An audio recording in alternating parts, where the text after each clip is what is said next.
My name is Cindi Redburn. I'm here at Independence Hall, and it's such a privilege to be here in this place where we're celebrating this year 250 years of our Declaration of Independence. In Congress, July 4th, 1776, the unanimous declaration of the 13 United States of America. When in the course of human events, it becomes necessary for one people to dissolve the political bands which have connected them with another, and to assume among the powers of the earth the separate and equal station to which the laws of nature and nature's God entitle them, a decent respect to the opinions of mankind requires that they should declare the causes which impel them to the separation. We hold these truths to be self-evident, that all men are created equal, that they are endowed by their Creator with certain unalienable rights, that among these are life, liberty, and the pursuit of happiness, that to secure these rights, governments are instituted among men, deriving their just powers from the consent of the governed, that whenever any form of government becomes destructive of these ends, it is the right of the people to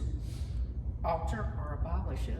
and to institute new government, laying its foundation on such principles and organizing its powers in such form as to them seem most likely to affect their safety and happiness. Prudence indeed will dictate that governments long established should not be changed for light and transient causes, and accordingly all experience have shown that mankind are more disposed to suffer while evils are sufferable than to right themselves by abolishing the forms to which they are accustomed. But when a long train of abuses and usurpations, pursuing invariably the same object, evinces the design to reduce them under absolute despotism, it is their right, it is their duty to throw off such government and to provide new guards for their future security. Such has been the patient sufferance of these colonies, and such is now the necessity which constrains them to alter their former systems of government. The history of the present King of Great Britain is a history of repeated injuries and usurpations, all having a direct object, the establishment of an absolute tyranny over these states. To prove this,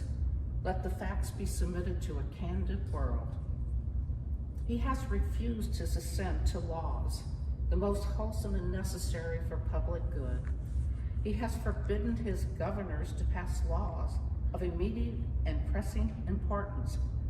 unless suspended in their operation till his assent should be obtained. And when so suspended, he has utterly neglected to attend to them.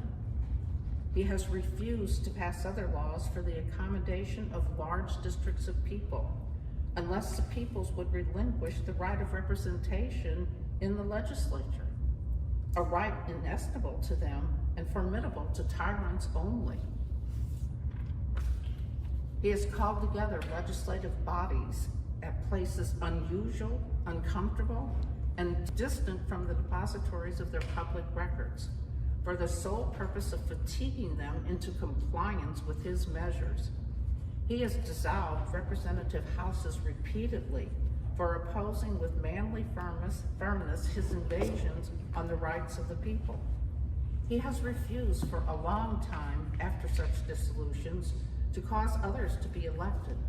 whereby the legislative powers, incapable of annihilation, have returned to the people at large for their exercise, the state remaining in the meantime exposed to all dangers of invasions from without and convulsions within. He has endeavored to prevent the population of these states, for that purpose obstructing the laws of naturalization of foreigners, refusing to pass others to encourage their migration hither, and raising the conditions of new appropriations of land. He has obstructed the administration of justice by refusing his assent to laws for establishing judiciary powers. He has made judges dependent on his will alone for the tenure of their office and the amount and payment of their salaries. He has erected a multitude of new offices and sent hither swarms of officers to harass our people and eat out their substance. He has kept among us in times of peace standing armies without the consent of legislators. He has affected to render the military independent of and superior to the civil power. He's combined with others to subject us to a jurisdiction foreign to our Constitution and unacknowledged by our laws, giving his assent to their acts of pretended legislation, for quartering large bodies of armed troops among us, for protecting them by a mock trial from punishment for any murders which they should commit on the inhabitants of these states, for cutting off trade with all parts of the world, for imposing taxes on us without our consent, for depriving us in many cases of benefits by trial by jury, for transporting us beyond seas to be tried for pretended offenses, for abolishing the free system of English laws in the neighboring province, establishing therein an arbitrary government, and enlarging its boundaries so as to render it at once an example and a fit instrument for introducing the same absolute rule into these colonies, for taking away our charters, abolishing our most valuable laws, and altering fundamentally the forms of our government, for suspending our own legislatures and declaring them invested with power to legislate for us in all cases whatsoever. He has abdicated government here by declaring us out of his protection and waging war against us. He has plundered our seas, ravaged our coast, burnt our towns, and destroyed the lives of our people. He is at times transporting large armies of foreign mercenaries to complete the works of death, desolation, and tyranny, already begun with circumstances of cruelty and perfidy, scarcely paralleled in the most barbarous ages, and totally unworthy the head of a civilized nation. He has constrained our fellow citizens taken captive on the high seas to bear arms against their country, to become the executioner of their friends and brethren, or to fall themselves by their hands. He has excited domestic insurrection among us and has endeavored to bring on the inhabitants of our frontiers the merciless Indian savages whose known rule of warfare is undistinguished direction of all ages, sexes, and conditions.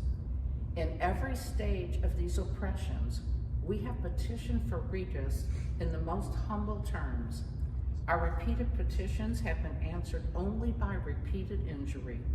A prince whose character is thus marked by every act which may define a tyrant is unfit to be the ruler of a free people. Nor have we been wanting in attentions to our British brethren. We have warned them from time to time of attempts by their legislature to extend unwarrantable jurisdiction over us. We have reminded them of the circumstances of our emigration and settlement here. We have appealed to their native justice and magnanimity, and we have conjured them by the ties of our common kindred to disavow these usurpations, which would inevitably interrupt our connections and correspondence. They too have been deaf to the voice of justice and of consanguinity. We must therefore acquiesce in the necessity which denounces our separation and hold them as we hold the rest of mankind, enemies in war, in peace friends. We therefore, the representatives of the United States of America, in General Congress assemble, appealing to the Supreme Judge of the world for the rectitude of our intentions, do, in the name and by the authority of the good people of these colonies, solemnly publish and declare that these united colonies are, and of right ought to be, free and independent states, that they are absolved from all allegiance to the British Crown, and that all political connection between them and the state of Great Britain is and ought to be totally dissolved, and that as free and independent states, they have the full power to levy war, conclude peace, contract alliances, establish commerce, and do all other acts and things which independent states may of right do, and for the support of this declaration, with a firm reliance on the protection of divine providence, we mutually pledge to each other our lives, our fortunes, and our sacred honor.